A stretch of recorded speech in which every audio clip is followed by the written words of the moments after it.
नमस्कार, स्वागत है आपका ईटी नाउ स्वदेश पर। आप देख रहे हैं गुड मॉर्निंग स्वदेश। मैं हूं आपके साथ अशेषा अध्वर्यु और अगले आधे घंटे में हम आपको बताएंगे ग्लोबल बाजारों से क्या संकेत निकल कर आ रहे हैं। इसी के साथ खबरों के दम पर, नतीजों के दम पर कौन से स्टॉक्स फोकस में रहेंगे, ब्रोकरेज रिपोर्ट से क्या निकल कर आ रहा है उस पर भी फोकस करेंगे। और हमारे साथ कुछ दिग्गज मेहमान जुड़ेंगे जो आपको ट्रेडिंग आइडियाज और आज की रणनीति बताएंगे इक्विटी और कमोडिटी मार्केट में। सबसे पहले गिफ्ट निफ्टी पर नजर डालते हैं। थोड़ी सी कमजोरी भारतीय बाजारों के लिए निकल कर आ सकती है, ऐसे संकेत निकले हैं। गिफ्ट निफ्टी की बात करें तो 20 अंकों की गिरावट के साथ 24,930 के आसपास। ग्लोबल बाजारों के संकेतों की बात करें तो वहां से भी मिले जुले संकेत निकले हैं। एशियाई बाजारों में जापानीज मार्केट आज सुबह फ्लैट है। निक्के में थोड़ी सी तेजी दिखी है। कॉस्पी की बात करें, कोरियन मार्केट में आधे % की तेजी है। इसी के साथ अमेरिकी बाजारों पर फोकस करते हैं। छठे हफ्ते लगातार पिछले हफ्ते अमेरिकी बाजारों में तेजी दिखी और शुक्रवार के ट्रेडिंग सेशन में डाउ जोन्स 0.1% की तेजी के साथ बंद हुआ। S&P 500 में आधे % की तेजी दिखी और नैस्डैक में भी 0.6% की तेजी शुक्रवार को दिखी। याद रखें, टेक्नोलॉजी शेयरों में काफी अच्छा उछाल दिखा, जिसके चलते अमेरिकी बाजार हरे निशान में बंद होते हुए नजर आए। इसी के साथ नेटफ्लिक्स 11% की तेजी यहां पर दिखी। ऑल टाइम हाई लेवल्स पर नेटफ्लिक्स भी बंद होता हुआ नजर आया। इसी के साथ Intel Corp, Apple, Honeywell international, ये कुछ स्टॉक्स थे जो अमेरिकी बाजार में हरे निशान में बंद होते हुए नजर आए। इसी के साथ यूएस स्टॉक फ्यूचर्स की आज सुबह बात करें तो वहां पर भी हल्की सी तेजी दिखी है। तो S&P 500 फ्यूचर्स 0.1% की तेजी यहां पर है। नैस्डैक 100 फ्यूचर्स और डाउ जोन्स 100 फ्यूचर्स यहां पर भी हल्की तेजी आज सुबह दिखी है। इसी के साथ अमेरिकी बाजारों में नतीजे कैसे आते हैं उस पर नजर रहेगी। कई सारी आईटी कंपनियों के नतीजे इस हफ्ते आएंगे और इसी के साथ फेडरल रिजर्व की कमेंट्री अब इंटरेस्ट रेट एनवायरनमेंट को लेकर क्या होती है उस पर भी स्ट्रीट की नजर रहेगी। और याद रखें, यूएस प्रेसिडेंशियल इलेक्शंस भी है नवंबर के फर्स्ट वीक में, तो उसके चलते अमेरिकी बाजारों में अगले 1 महीने तक वॉलेटिलिटी दिख सकती है। इसी के साथ यूरोपियन बाजारों की बात करें तो यहाँ पर भी मिला जुला कारोबार था। डैक्स और कैक में 0.4% की तेजी दिखी, लेकिन फुट्सी की बात करें तो यहाँ पर थोड़ी सी गिरावट दिखी। फुट्सी 0.32% की गिरावट के साथ बंद होता हुआ नजर आया। लग्जरी स्टॉक्स में तेजी थी, जिसके चलते यूरोपियन बाजारों में कई इंडस्ट्रीज हरे निशान में बंद होते हुए नजर आए। लेकिन कमोडिटीज पर नजर डालते हैं और उसमें स्पेशल मेंशन सोने का करेंगे। सोना फिर एक बार रिकॉर्ड ऊंचाई पर। याद रखें, स्पॉट गोल्ड अभी $2,740 पर आउंस के आसपास पहुंचता हुआ ईयर टू डेट बेसिस पर 32% के रिटर्न्स सोने ने इस साल अब तक दिए हैं। तो काफी शानदार तेजी रही है सोने में और वो कंटिन्यू होती हुई नजर आई। इसी के साथ ब्रेंट क्रूड की बात करें तो पिछले दिनों में काफी वॉलेटिलिटी दिखी है। जियोपॉलिटिकल टेंशन्स के चलते चाइना में डिमांड कंसर्न्स थे, उसके बाद स्टिमुलस मेजर्स आए। ब्रेंट अब $73.29 पर बैरल के आसपास पिछले कुछ दिनों से वॉलेटिलिटी रही है, लेकिन अब $74 के नीचे सेटल होता हुआ। लेकिन सोने में फिर एक बार उछाल दिखा है $2,740 पर आउंस के आसपास। इसी के साथ FIIs और DIIs का एक्शन कैसा रहा उस पर भी नजर डाल लेते हैं। FIIs ने फिर एक बार शुक्रवार को बिकवाली की। करीब 5,500 करोड़ की बिकवाली शुक्रवार के ट्रेडिंग सेशन में दिखी। वहीं DIIs की बात करें तो 5,200 करोड़ की खरीदारी शुक्रवार को दिखी। याद रखें, ईयर टू डेट बेसिस पर डोमेस्टिक इंस्टीट्यूशनल इन्वेस्टर्स की लिक्विडिटी काफ़ी स्ट्रांग रही है, जिसका सपोर्ट भारतीय बाजारों को मिला है। ग्लोबल अनसर्टेनिटीज़ के बावजूद डोमेस्टिक इंस्टीट्यूशनल इन्वेस्टर्स की लिक्विडिटी हमारे बाजारों में काफ़ी स्ट्रांग रही है। इंडेक्स फ्यूचर्स में 680 करोड़ की खरीदारी, इंडेक्स ऑप्शंस में 3,600 करोड़ की बिकवाली दिखी। वही स्टॉक फ्यूचर्स में 3,200 करोड़ की खरीदारी और स्टॉक ऑप्शंस में करीब 1,000 करोड़ की खरीदारी शुक्रवार के ट्रेडिंग सेशन में दिखी। लेकिन आज भारतीय बाजारों की चाल कैसी रह सकती है? डिम्पी अब हमारे साथ फोन लाइन पर जुड़ चुके हैं। Dimpy, good morning. बताएं क्या रणनीति बनानी चाहिए? पिछले हफ्ते फुल वीक बेसिस पर देखें तो निफ्टी लाल में बंद होता हुआ नजर आया, लेकिन बैंक निफ्टी अच्छा खासा सपोर्ट दिखा। आज के लिए क्या रणनीति बनानी चाहिए और कौन से लेवल्स पर हमें नजर रखनी चाहिए? Good morning Ashisha. देखिए जैसे आपने बताया कि लास्ट वीक काफी वॉलेटाइल भी था और इनफैक्ट जो फ्राइडे का सेशन था उसने काफी हद तक डैमेज को कंट्रोल करने का भी काम किया। अगर आप लेवल्स के हिसाब से देखेंगे तो हमने जो स्टार्टिंग ऑफ द वीक था यानी कि 25,000 के आसपास थे, फिर हमने 24,800 और उसके नीचे का भी टिप लगाया, लेकिन फाइनली हम फिर से 25,000 के ऊपर क्लोज करके गए हैं। Same with the bank Nifty, हमने एक ही दिन के अंदर अगर आप फ्राइडे का लो एंड हाई चेक करेंगे तो लो था उसका 51,000 का, 51,000 का, और वो भी डॉट 51,000 था। और अगर आप हाई चेक करेंगे तो 52,000 के ऊपर, यानी कि 1,000 पॉइंट की वॉलिटिलिटी निचले स्तरों से आई है, जिससे काफी तक डैमेज कंट्रोल हुआ। लेकिन इसके लिए इंडेक्सेस को काफी हद तक अपने शॉर्ट्स को कवर करवाना पड़ा, और शॉर्ट्स कवर करवाने से हम यहाँ तक तो आगे, लेकिन आगे की जर्नी मार्केट में नए पार्टिसिपेशन भी तय होगा, क्योंकि जो सिस्टम में पार्टिसिपेशन है वो थोड़ा सा लाइट भी हो चुका है अभी। आप मैं एग्जांपल के तौर पर सबसे इंपॉर्टेंट चीज आपको मैं नोटिस कराता हूँ, वो है बैंक निफ्टी का ओपन इंटरेस्ट 1,70,000 कॉन्ट्रैक्ट हो गया। तो यहाँ पे आकर थोड़ा सा बिल्डअप कम हुआ है, और ये बिल्डअप कवरिंग की वजह से हुआ। सिस्टम में देखिए ओपन पोजीशन दोनों की होती है, लॉन्ग की भी होगी, शॉर्ट की भी होगी। शॉर्ट्स कवर करेंगे तो मार्केट तेजी आएगी, लॉन्ग कवर करेंगे तो अनवाइंडिंग का प्रेशर बन जाएगा। तो शॉर्ट्स ने कवर किया। शॉर्ट्स कवर होने से क्या होता है, एक लेवल तक तो आप ऊपर आ जाते हैं, लेकिन उसके बाद आपको फ्रेश लॉन्ग की यानी कि ताज़ा खरीदारी की जरूरत होती है। तो आज मार्केट को वही अपना रियल टेस्ट देना है। ध्यान रखें, अब हम हफ्ते का ऐसे वीक के अंदर जा रहे हैं जो थोड़ा फेस्टिवल सीजन की तरफ भी जाता है, थोड़ा सा participation in the terms of volume भी कम हो सकता है। तो लेकिन धीरे धीरे करके ये हफ्ता सोमवार से शुरू होके आपको बुधवार तक काफी हद तक डिसाइड कर देगा कि हम वापस से 51,800 के नीचे जा रहे हैं कि नहीं जा रहे हैं। अगर ट्रस्ट में अगर हम 51,800 के नीचे नहीं जा रहे हैं तो आप इसी सीरीज में 52,500 जो हमारा टारगेट था, हमने आपको ऑलरेडी भी नोटिस करवाया, शीशा आपको याद भी होगा कि हमारा मानना है कि अक्टूबर सीरीज के अंदर 52,500 आप जरूर लगाएंगे, और 52,500 आप आ सकते हैं, और 2 ही दिन के अंदर आ सकते हैं, कोई बहुत बड़ी बात नहीं है। तो इसलिए इस लेवल के साथ आप बने रहे, ट्रेलिंग स्टॉप लॉसेस लगाएं जिनके पास पोजीशन हैं, और जिनके पास नहीं है 51,800 का स्टॉप लॉस देके वो भी 52,500 रख सकते हैं, क्योंकि इस केस में भी 200-250 पॉइंट का एक स्टॉप लगेगा, और करीब आपका जो टारगेट है वो 500 पॉइंट का, तो रेशियो ठीक है। आते हैं निफ्टी के लेवल्स पे। निफ्टी ने 25,000 के आसपास अपनी क्लोजिंग दे रहा है, तो इसका मतलब ये है कि मार्केट के अंदर 24,800 फिर से आपका एक इम्पोर्टेंट बेस बन गया, जिसको हमने बीच में वॉयलेट किया था। तो 24,800 जब तक जाता नहीं तब तक वापस से प्रेशर बिल्डअप नहीं होगा मार्केट के अंदर। प्रेशर आएगा कि नहीं आएगा, इस पर थोड़ा सा भी मेरे को डाउट है। इसमें आईटी की पार्टिसिपेशन, एक दो सेगमेंट का पार्टिसिपेशन बहुत जरूरी है, जिनकी वेटेज हो, जैसे ऑटो है, जैसे आईटी है, जैसे बैंक है।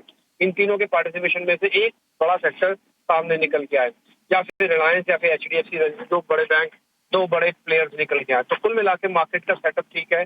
ऊपर जाते समय 25,200 एक रेजिस्टेंस की तरह काम करेगा, 24,800 एक सपोर्ट की तरह काम करेगा।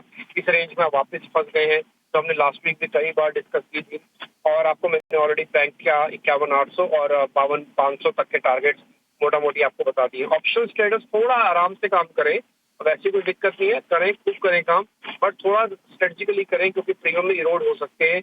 आज सोमवार का दिन है, थोड़े आर्टिफिशियल प्रीमियम राइज होके आते हैं, तो आके चेक एंड बैलेंसेस होंगे। वैसे कोई प्रॉब्लम नहीं है, एफआईएस की होल्डिंग में किसी तरह का कोई बदलाव नहीं है, उनकी होल्डिंग एज इट इज है 35% अराउंड।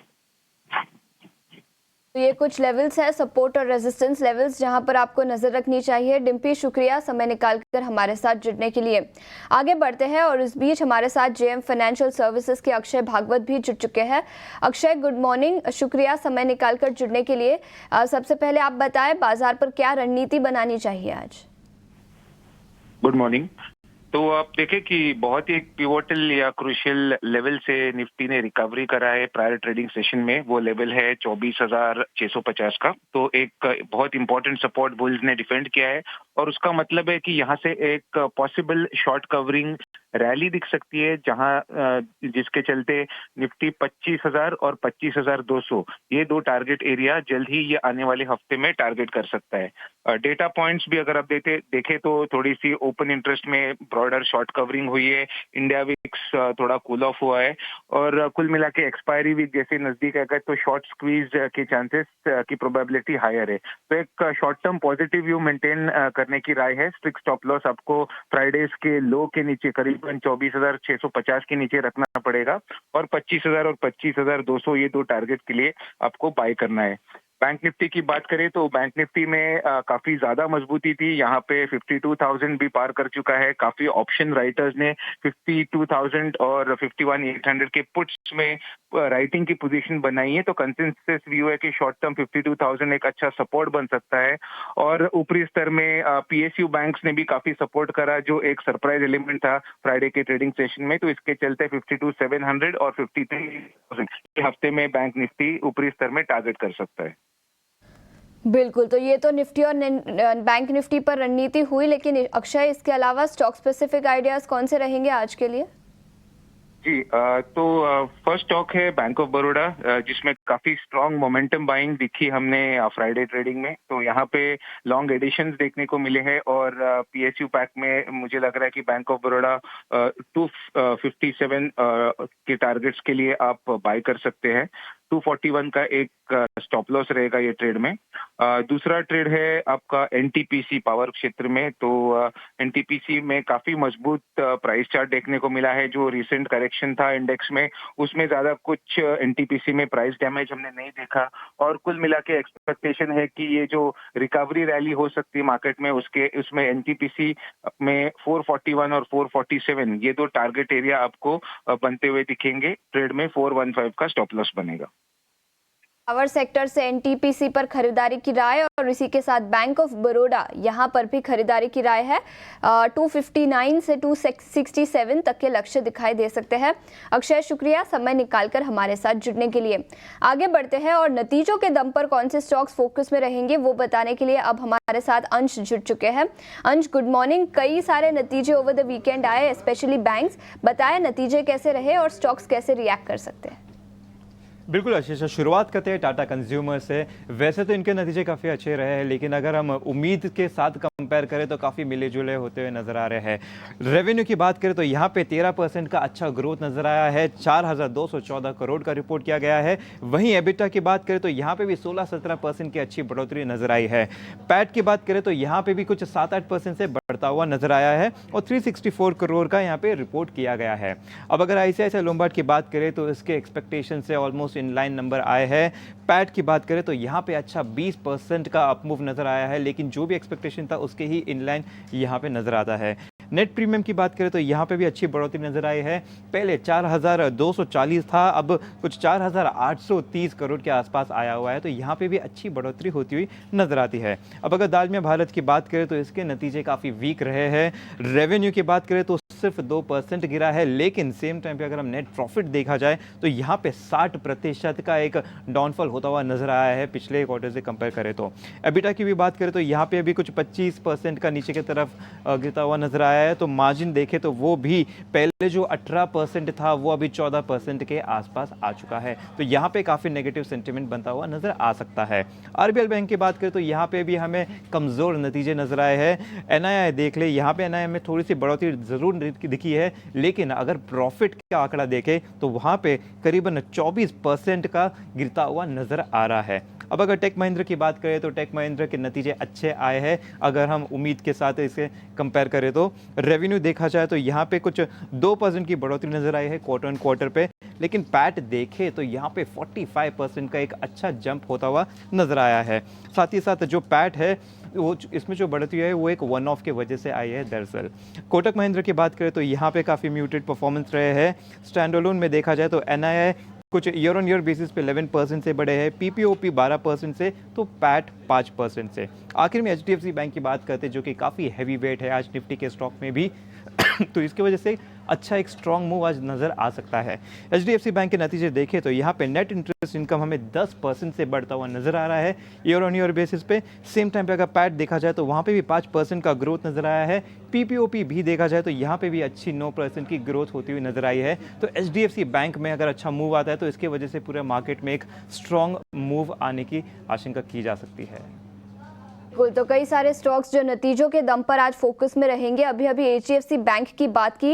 एचडीएफसी बैंक पर और एक बड़ी खबर आई है जहां पर बोर्ड ऑफ डायरेक्टर्स ने एचडीबी फाइनेंशियल सर्विसेज के आईपीओ को अब मंजूरी दे दी है। 12,500 करोड़ कंपनी टोटल जुटाना चाहती है, जिसमें से 10,000 करोड़ का OFS होगा और बाकी का 2,500 करोड़ फ्रेश इश्यू होगा।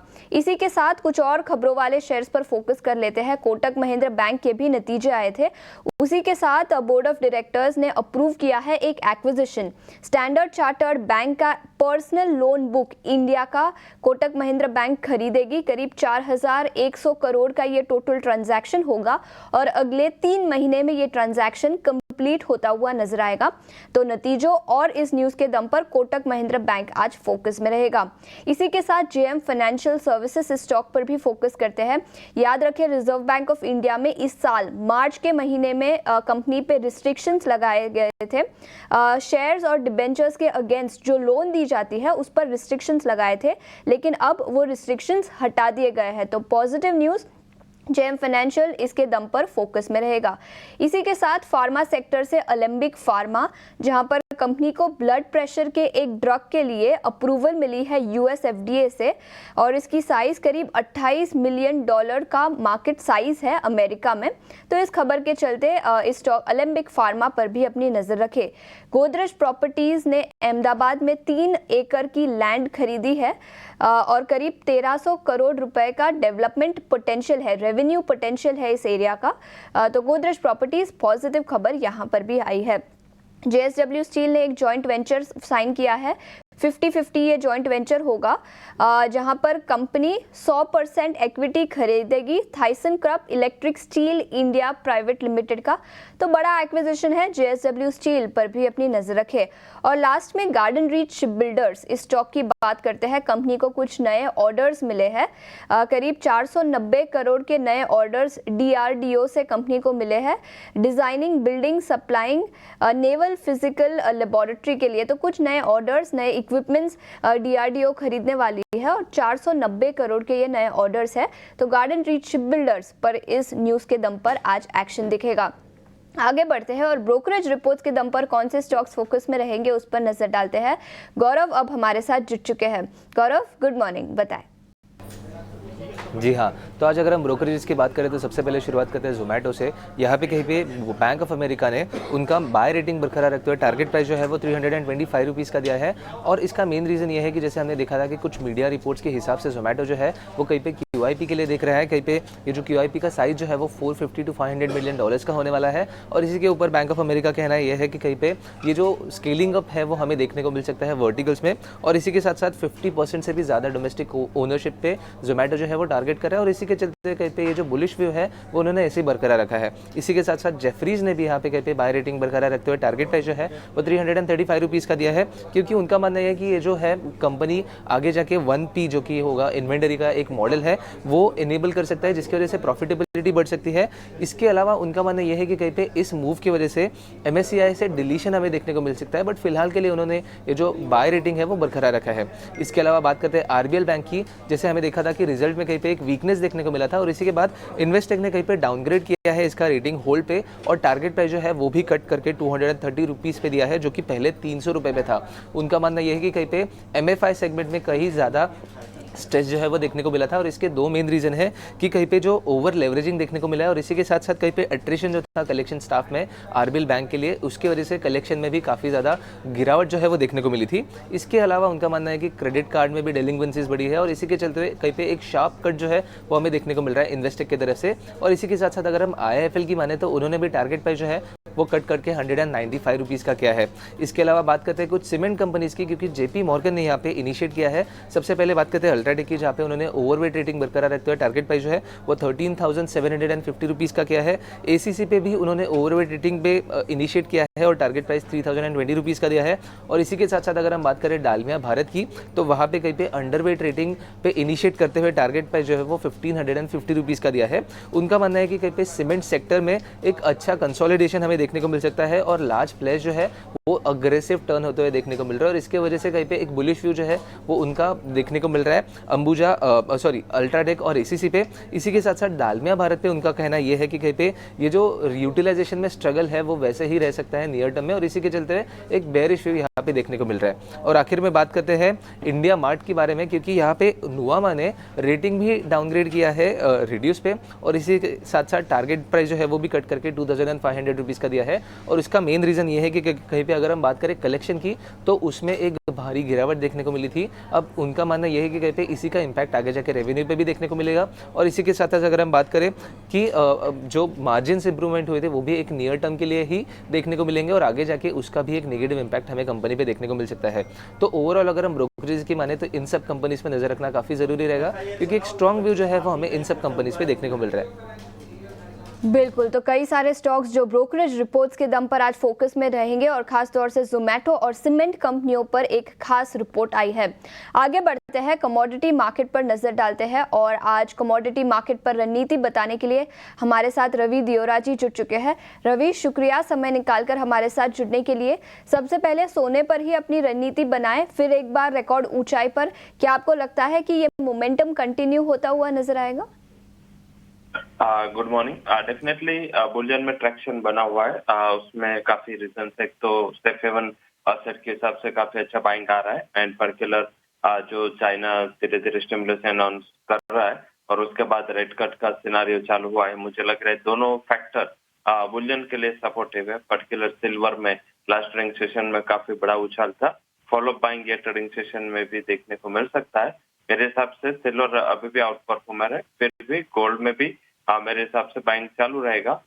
गोल्ड में बाय करें, लेवल्स पे बात करें तो 77,700 के करीब क्लोज हुआ था, 77,500 के करीब बाय करें, स्टॉप लॉस 77,000 का लगाए और 78,600 तक के इंट्राडे टारगेट देखने को मिल सकते हैं। वही सिल्वर भी बाय करें, यहाँ भी ट्रैक्शन बना हुआ है, 95,000 के ऊपर क्लोज हुआ था, बाय करें उसको। 97,280 का टारगेट होगा, 94,300 के स्टॉप लॉस के साथ आप आज सिल्वर में भी बाय पोजीशन ले सकते हैं। तो सोने और चांदी दोनों पर खरीदारी की राय, मोमेंटम कंटिन्यू होता हुआ नजर आएगा, लेकिन इसके अलावा बेस मेटल्स पर आपकी क्या रणनीति होगी? जिंक, लेड, एल्यूमिनियम, कॉपर यहाँ पर? आज थोड़ा अट्रैक्शन बाइंग साइड ही रहेगा। पर्टिकुलर चाइना जो उम्मीद से अच्छे रेट कट लिए है, तो इस हिसाब से लग रहा है कि आज कमोडिटी बास्केट में पर्टिकुलर मेटल्स आउट परफॉर्म कर सकता है। तीनों metals aluminium, zinc and copper, वहां पे बाइंग की रिकमेंडेशन होगी। प्रायोरिटी जिंक में रखें क्योंकि चाइना के रियल एस्टेट मार्केट के साथ इसका काफी अच्छा स्ट्रॉन्ग कोरिलेशन है। जिंक बाय करें, 290 के इंट्राडे टारगेट रखे, 280 के स्टॉप लॉस के साथ। Second priority would be copper, 820 में बाय करें, 815 के स्टॉप लॉस के साथ, 835 का टारगेट इंट्राडे होगा। एंड एल्यूमिनियम भी बाय करें, स्टॉप लॉस डाउन सेट जो एल्यूमिनियम में रखना है आज के लिए वो 237 का होगा और 245 तक के लेवल इंट्राडे में देखे जा सकते हैं। बेस मेटल्स पर भी खरीदारी की राय। रवि, शुक्रिया समय निकालकर हमारे साथ जुड़ने के लिए। इतना ही समय था हमारे पास इस शो पर, लेकिन जाते ही मत जाइए, बने रहिए ET Now स्वदेश के साथ। नमस्कार।